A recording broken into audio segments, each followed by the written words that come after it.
Well, good morning, guys, and welcome back to another video. I thought that today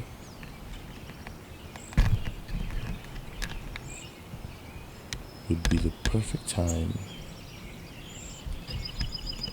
to give you a tour of my garden.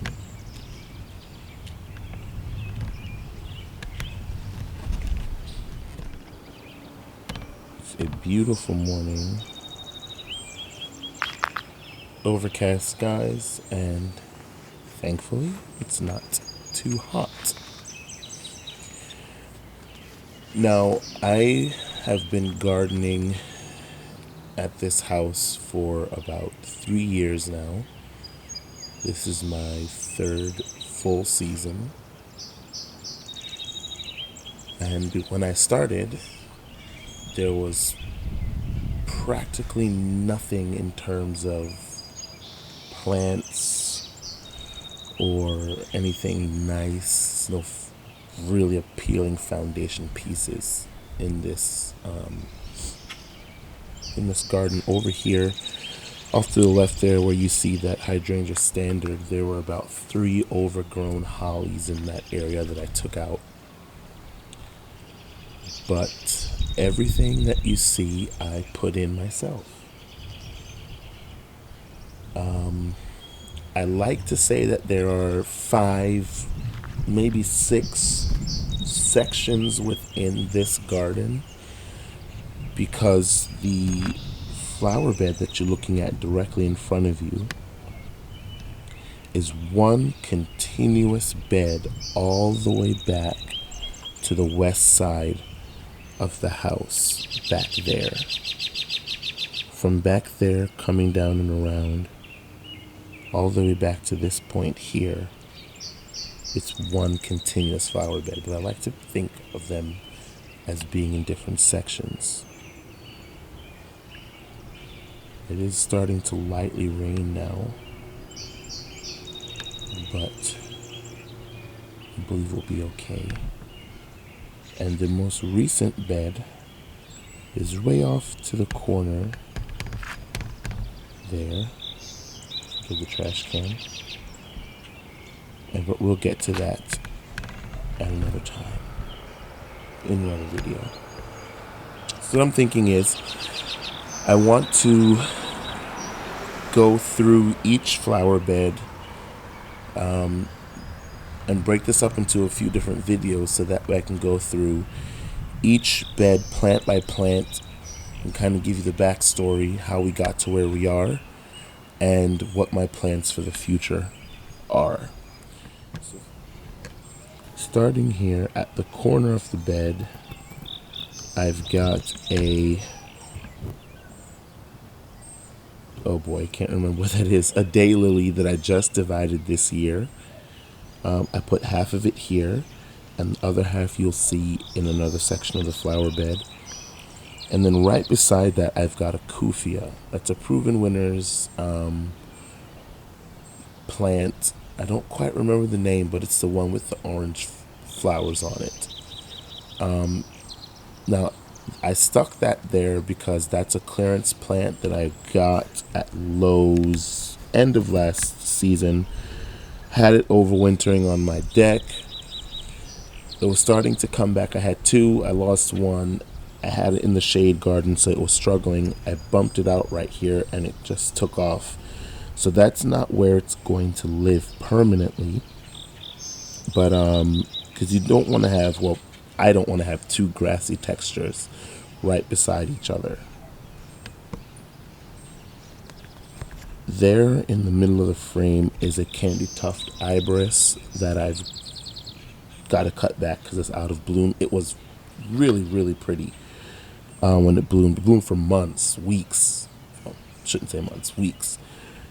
Along with some daffodils that you can see there, which are still looking like they're in their prime. And because of the cool temperatures, nothing is being cut back yet.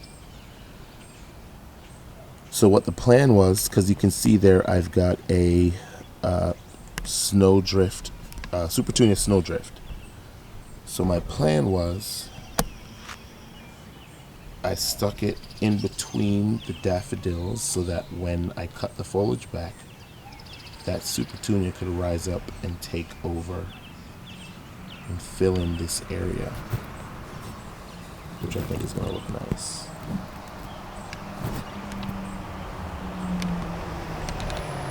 Back there I've got another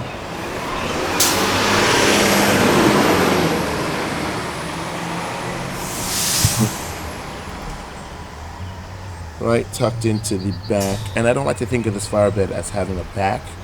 I try to design it from both sides because, as you'll see in a minute, you can see it from multiple angles. So from where I'm standing in the driveway, this would be considered the back. However, this flower bed has no back. I've got a Supertunia Vista bubblegum that was left over from another project, and I just stuck it in the ground there.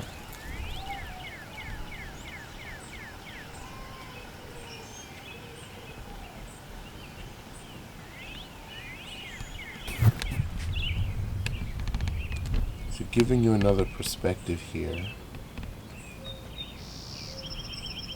lining the driveway, I've got 4 Boxwoods. I think they're Green Mountains. So for the first time since planting, I tried to shape my Boxwoods. I don't think I did a bad job, but it was definitely a nerve-wracking process. So you can see as I slowly pan across here, I've got 4 of them. They still need a lot of work, let's put it that way. They definitely need a lot of work, but again, I don't think they turned out too bad.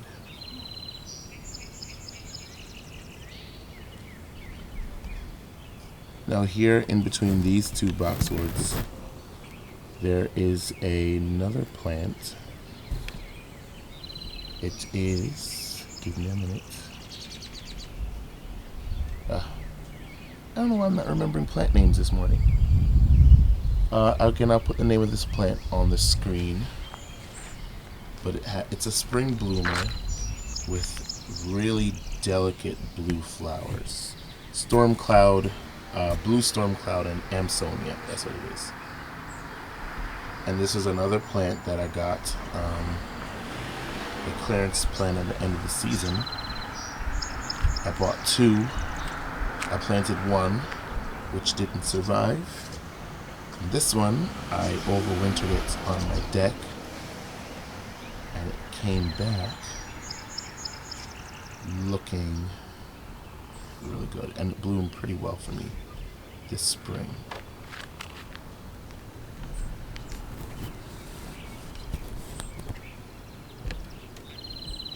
Panning over again, I've got another daylily that's huge. So let me see if I can kind of show you how it looks in perspective. So you can see it's not centered, and it is encroaching on the plant that's behind it. Now this 4th boxwood at the end here used to live at that corner there, where that lamb's ear is. But I'll tour you through that bed in another video. This spring, I dug it up and put it here to kind of complete this quote-unquote look that I was going for. But before that boxwood got there, that daylily that's at the back there took its place, was in its place. Birds are serenading us. So I dug up that daylily, divided it, like I said, put half of it at the corner there, and half in another flower bed. And I'm going to be digging up this daylily and dividing it centering the portion better that I'm going to keep in this bed and transferring the other portion to another flower bed. Let me swing you around to the other side of this bed so that we can take a look at some of the other plants that we've got in this space. So as you can see, you get a completely different perspective of this flower bed from this side. And what I like is standing from the driveway, or if you're walking down the sidewalk towards my house, you can't see the plants on this backside. It's kind of like a mystery. And there are some plants tucked in, even standing at this side, that you have to get in close to see. Hope I'm not panning too fast here.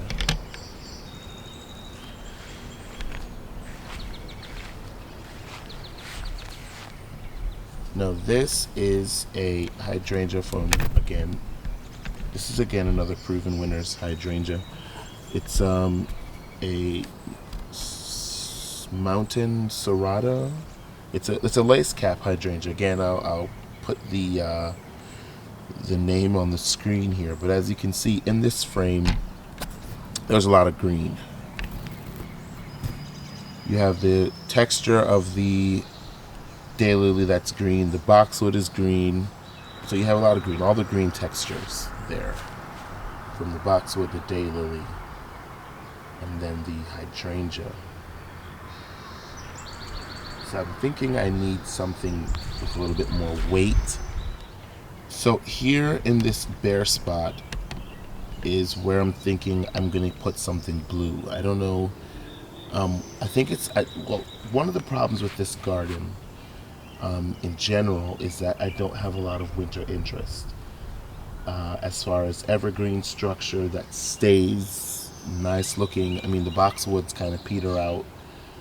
The arborvitaes that I have kind of take on a bronzish hue, which is not that appealing to me. So I'm thinking in this spot where there used to be a succulent garden that I ripped out this past spring, I think I want to put either a dwarf blue spruce. I went to the garden center a few days ago and I saw a witch hazel that I think would look really nice right there and give me some winter interest. Now you've probably been wondering what this is. This is my carnivorous bog garden.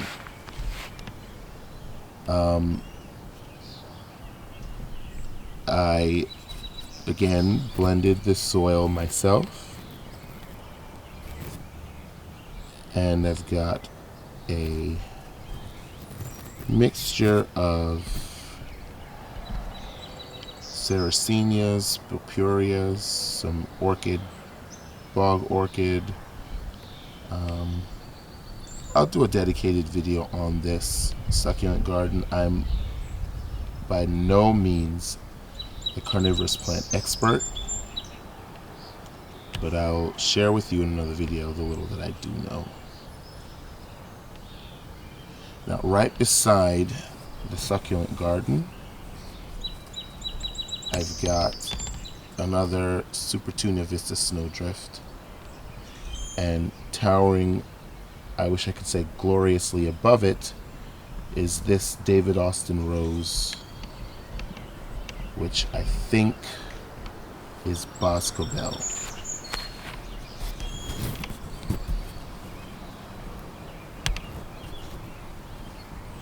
Feeling on one of those blooms. It's an absolutely beautiful plant, but as you can see, excuse me, there is something going on with it, and I don't know what it is. It came out in the spring, lush, and then something started happening. The leaves started dropping, and I don't know how to treat it. I did fertilize it and sprayed it with BT, but I think, I don't know. If you know what's wrong with this rose, and you can give me some recommendations on how to remedy the problem, I would greatly appreciate it, because as you can see, this is a beautiful rose, and I kind of wanted this when I planted it to be the centerpiece of this bed, because you can see it coming down the road, and of course when you're walking up the driveway it stands out. This is its second season here. I ordered 3. I have 2 planted here, and I gave the 3rd one to my sister because she loves roses. Now if I slowly pan you back in front of the bog garden again, there's a plant here that I forgot to go over, which is a coneflower. It just is gracefully kind of framing the front of the bog.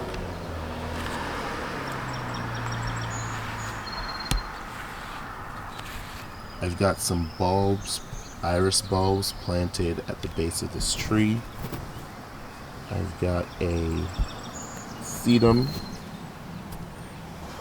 that again was a clearance plant. I have a pansy tucked in there. A rebloomerang dwarf lilac. It only gets about 3x3. It bloomed this spring. It was beautiful. I lightly sheared it back, and then it's supposed to flush another set of blooms. This, ooh, I have the tag. This is a lavender chiffon Rose of Sharon standard. Again, I got on sale at my local Lowe's. I think I paid $10 or $15 for it, end of last season. And to kind of give you a backed up shot here, I just love how it looks in this area. At the base, I've got a pot. I won't go into my containers in this video.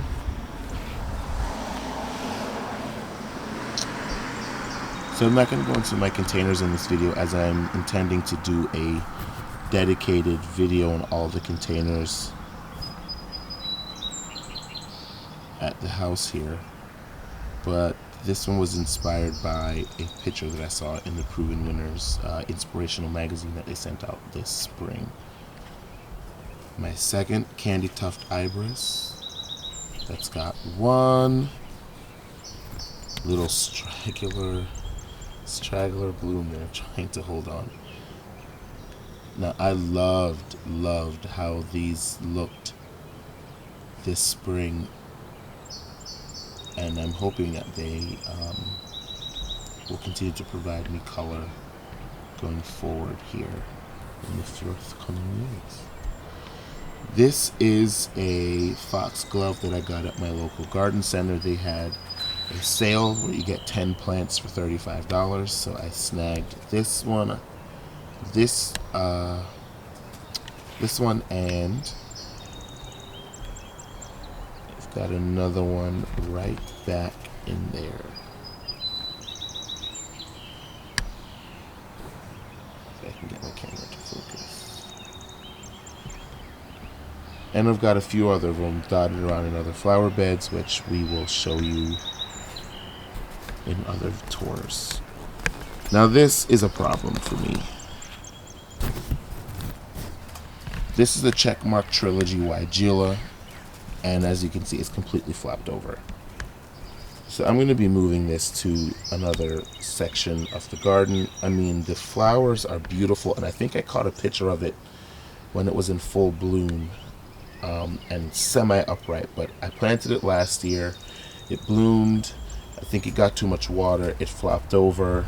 We had heavy rains this spring, and the floppage just continued. If I have a picture or a video of how it looked when it was a little bit more upright, I'll insert it here so that you can see. But I have a bobo hydrangea that I dug up from another flower bed that I've had repotted in a quote-unquote pot, that once this is out of flower, I'm gonna cut it back. Hopefully I can get it to stand upright, kind of rejuvenate it, and then put the bobo hydrangea there. I just realized that one of the dahlia tubers that I planted has emerged from the ground. Something is eating on it, as is the case with so many of my plants this year. I've never dealt with insects and bugs as I have this year. I don't know, maybe it was the mild winter that we had, but the bugs are just decimating my plants this spring.